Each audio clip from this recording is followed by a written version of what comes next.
in a few years later we moved, and when we moved to closer to our grandparents' place, and that's where I am right now. So when we moved, this is the houses that we live, that you see from the background. This used to be our kitchen, and let me show you the main house.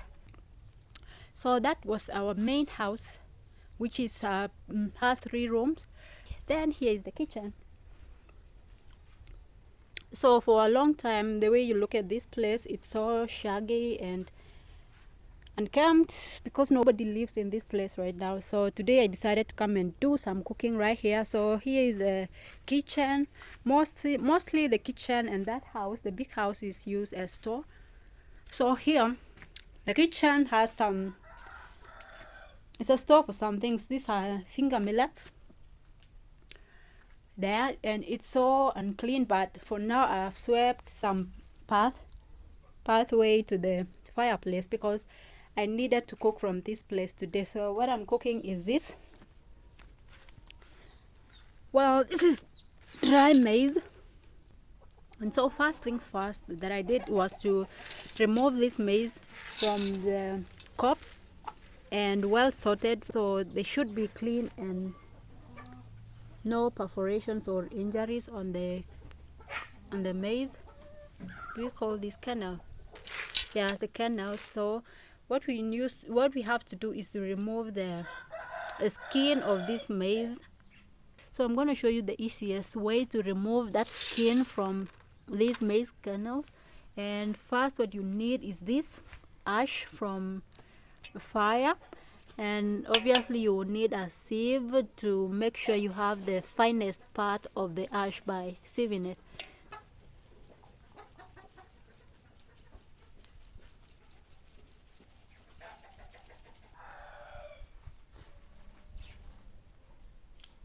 The importance of using ash is to soften the skin of dry corn or maize.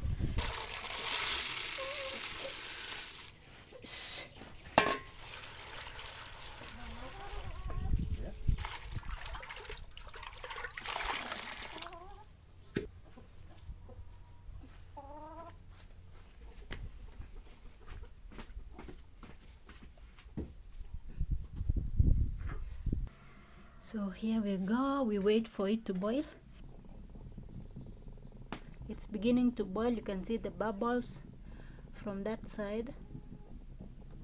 So I should get something to help stirring. Let me go get a mwiko, and then we'll be back.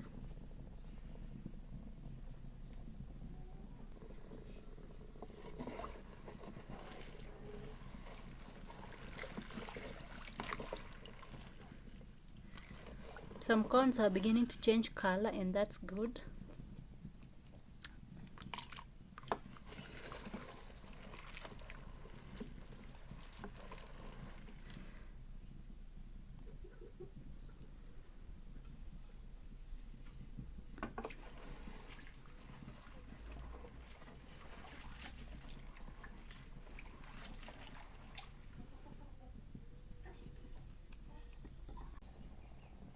And here we come back to check how far the scorching is going on, and you can see almost the whole grain is changed to orangish color. So what you do is pick one to check how far the scorching is, but this is still far.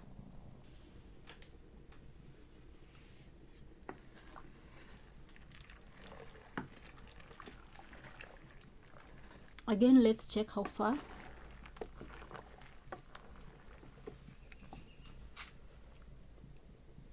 Oh, it's so hot. Shoot. Yeah, there's almost, you can see the skin is off.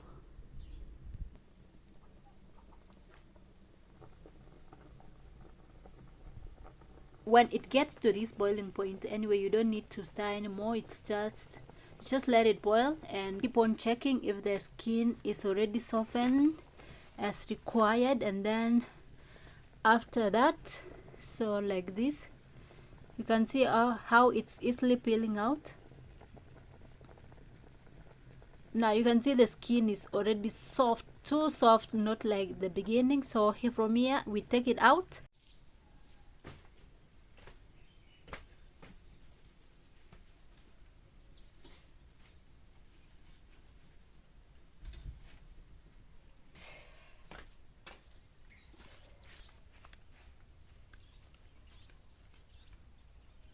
I have water.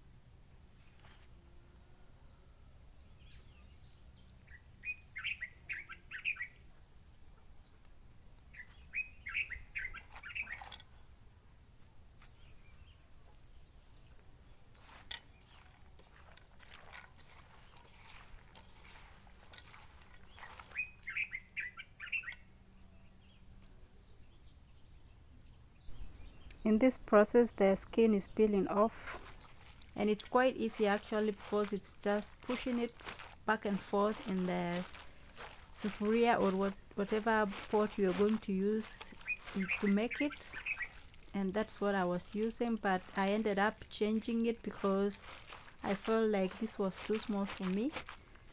My hands couldn't fit in all once at the same time, so I changed to a bigger sufuria, and it made it easier for me to do the frictioning, you know. Look how fast I was. My hands were busy, my legs could could do the other. I have to do the frictioning like this until I'm quite sure all the skins are out. Then we start rinsing out the ashes with cold water.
You can see it's still having goldish water, so it's time to go and pour it out again, and I think this will be for the last time.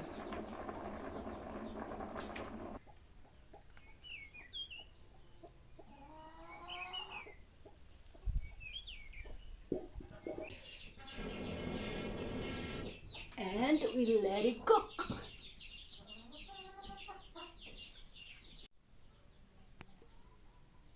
And here it is, the final result.